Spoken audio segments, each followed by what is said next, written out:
Good evening, ladies and gentlemen. So, Predator 212, very snowy and cold outside, so we're going to be working on this today. I already drained the gas, so you need to remove this stud to put the longer stud for the fresh air, cold air, whatever you want to call it, intake on it. So, the way you can do that is you can take the nuts on both sides, jam them together, and then you just take a 10mm wrench, just like that, and spin it out. I'll take that out now. Okay, important note, take your gasket off before you take that stud out. I thought it would slide all the way through, but it's got a little collar on it right there at my finger, and it will not slide through all the way. So just take that off and then you're free and clear. You can use a ratchet wrench after you jam them together. Here's our old stud, here's our new stud. Jam your nuts together right there. Then you can use a ratchet wrench and just go ahead and send it all the way in.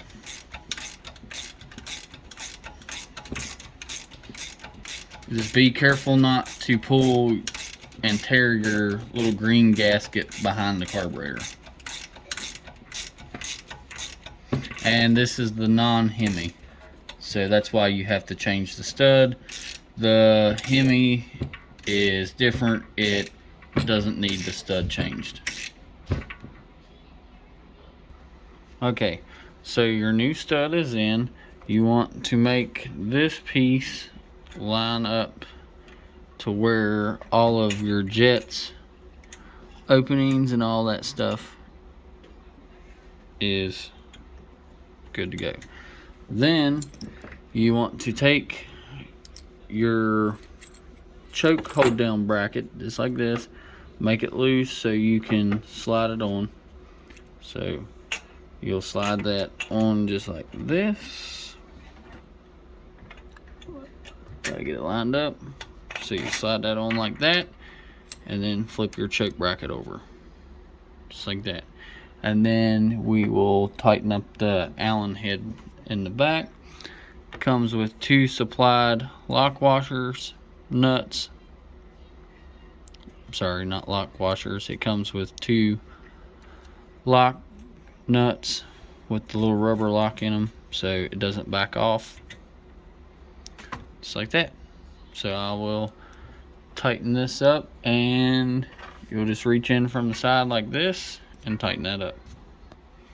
So I use my little impact to run these in, and then I use this 10mm wrench and just tighten them until they felt good. You don't want to over tighten this. So now that I got that tight, I can attach my choke bracket now with the Allen wrench. Okay, so now I took the Allen wrench and tightened that up. So you just basically, this little nub on the choke pops through just like that, and it's just there to keep your choke from falling off. And you want to check your choke and make sure it's working freely back and forth, which it is, so we're good to go on that part. Now to the jets. You will come right here, you will have 1 10mm right there. Okay, so that is off. Then you will need a flathead screwdriver. Stick it up in there, pull the jet and the E-tube out. Okay, so we're after in here the E-tube and the main jet. So with the OMB, they send you the new E-tube. They send you a 390 jet and a 340 jet. I think we're going to be putting the 340 in it by what I've read on the reviews, that it pops and cracks a lot less and seems to run better with the 340. We'll try it. If nothing else, we can pull it back apart, because literally it's just a 10 and a flat blade screwdriver and you can change it back. So we're going to take this one out of the equation. So we'll have the 340 and the E-tube, emulsion tube I think is what it's called, but everybody calls it an E-tube. So okay, so you'll spin this out Then you'll go right here and tap, and there it is. So we'll lay this off to the side. We'll take our new E-tube. If I can get it open here, because I want to save the bag to put it back in it so I can write stock on it. So here's our new E-tube. It goes like this, straight up in there, just like that. So then we'll take our 340-Jet, main jet I should say, get this open.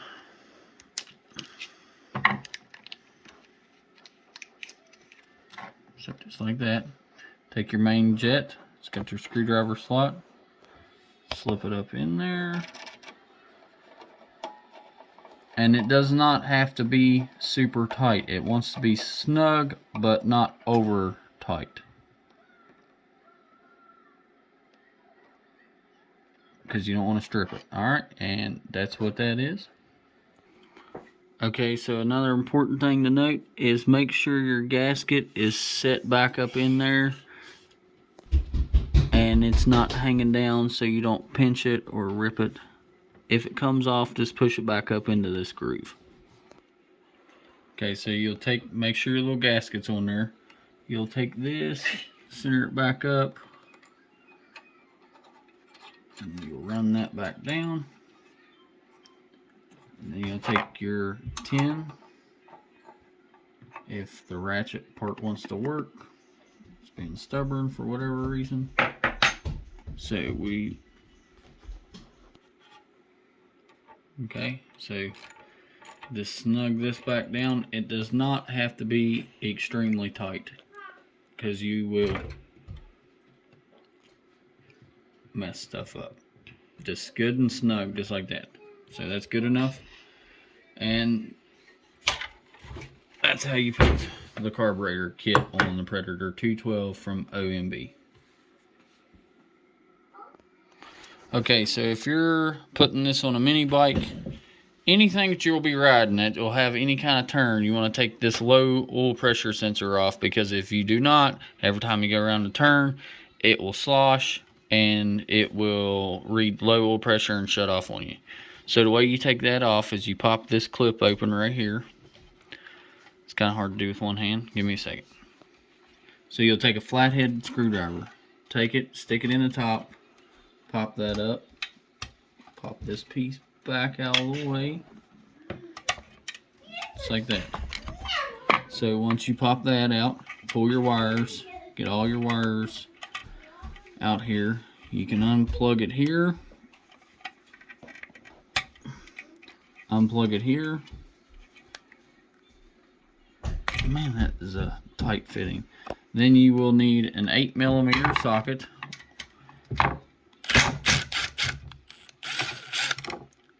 Take that out of the way.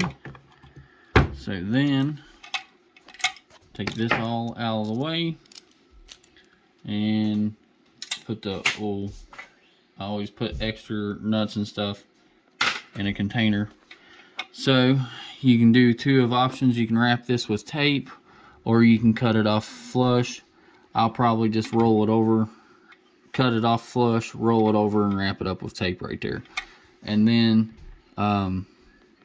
double check this and make sure it's tight. And then I will wrap this end up with tape as well. So it's good watertight, because we might use this to tap into the actual kill switch on the four-wheeler. So that's how you remove your low pressure oil sensor. So you just take a pair of wire snips, cut that off, and then I'll have to get a socket to fit that and just make sure it's tight. So you throw it over in the junk pile, take this. I don't have no tape in here at the moment, so we'll roll this over, stick it back down, clamp it up so it's out of the way. And then we can use this to tap into our four-wheeler kill switch. So yeah. Okay, so now OMB warehouse. we have an 8-degree timing notch here. So you'll take out this bolt, let me flip this thing up onto its back. You'll have them two right there. All of them are 8mm, so we need to take that off. Okay, so you have 8mm here, 8mm here. So pull this out of the way. Take that out. Right here. Take this one out. So we'll set these off to the side so they do not get lost. So then we'll roll it up on its back. Just like that. You'll have two at the bottom. That one's on there. This one. Okay. So then you'll pick out the bottom, twist it up towards the top, and roll it off to the side. Be careful, your kill switch is still connected. So then you will need a 19mm to take the center nut off right here, and preferably an impact gun of some kind. So you'll do that, brace it, make sure it's in reverse, and try to hold it if possible.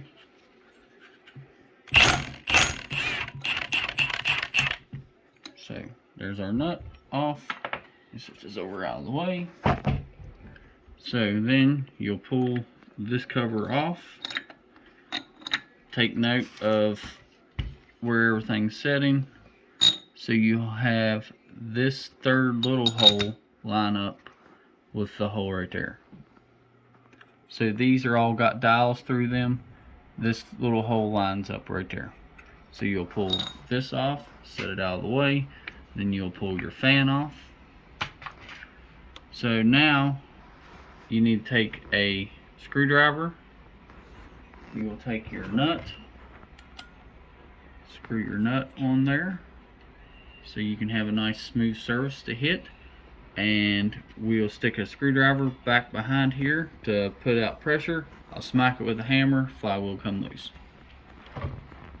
So you will need a big hammer, some way to pry from underneath of it like this, but you want to be careful because you can bust the case, and then you bust the case and then it's a whole big deal, and then you're starting over again. So what I like to do, will you hold that back, or hold this side right here, Lane? So what I like to do is slide it up under this corner and just pull out on it a little bit, and then hit it right here in the center.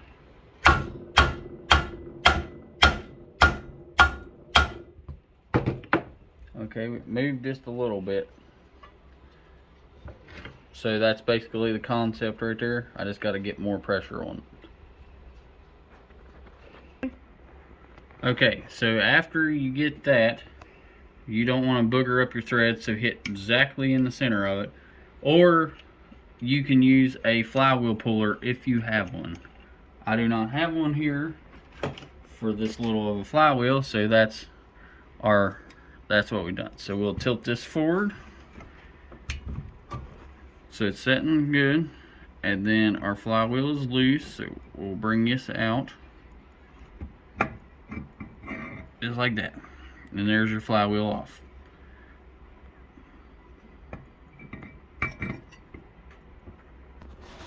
Okay, so a good note for anyone that's doing this for your first time, I just stuck it under here and pried out, and then just smack the center just like I showed you. So here's what we're trying to get to, is this key. This is a stock degree timing key. We're wanting to put an 8-degree timing key because it helps make a little bit more horsepower too. So we'll be popping this key out and get it all together for you. Anyway, so this key has been very difficult to get out. I've tried a pick to get underneath of it, so I just used a pair of side cutters. Went like this, grabbed the front of it, held the side cutters, smacked it down, and there's your key out.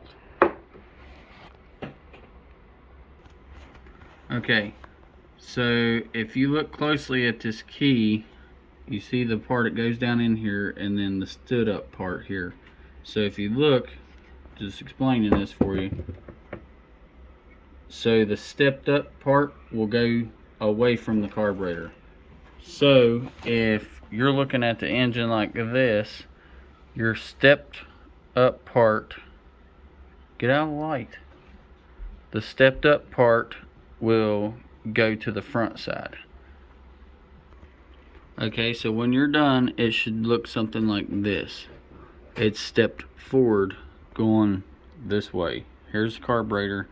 The stepped up part goes this way away. If you put it back, it will run like crap because you're retarding the time. We're advancing the time by 8 degrees by putting the keyway this way.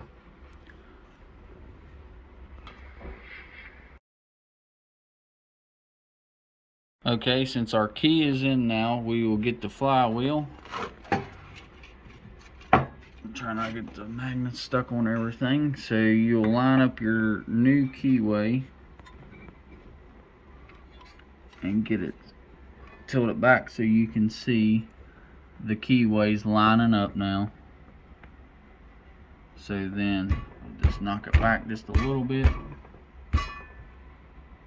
to where it's centering up.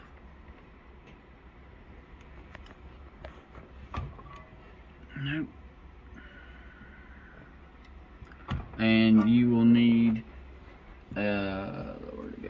You will need your nut,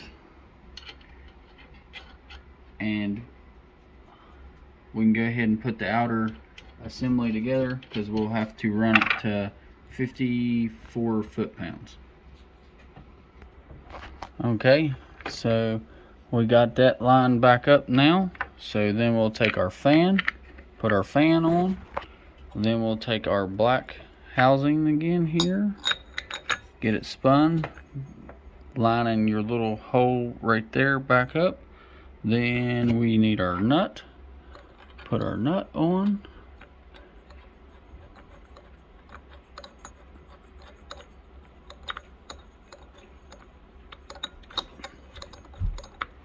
and then you don't want to use an impact on this, but we need to torque this nut down to 54 foot-pounds. Okay, I tried multiple times to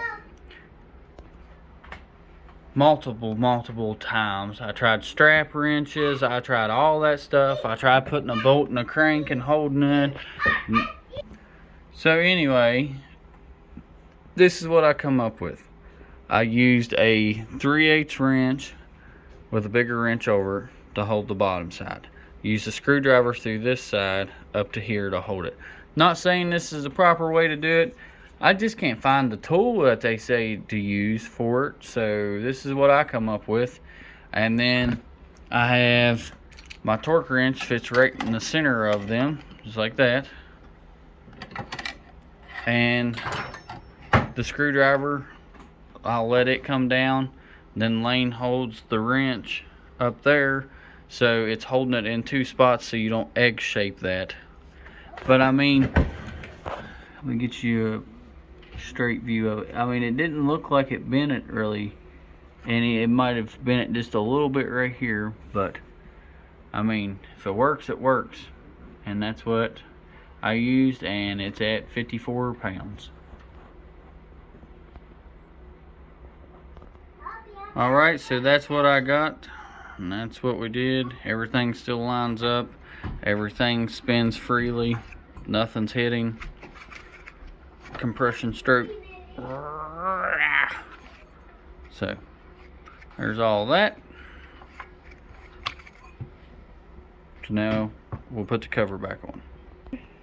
Okay, so then you'll roll your top end of the cover back in, avoiding all that stuff. Get this down here and lined up. Get that lined up at the bottom with the heat shield piece. And then put your screws back in.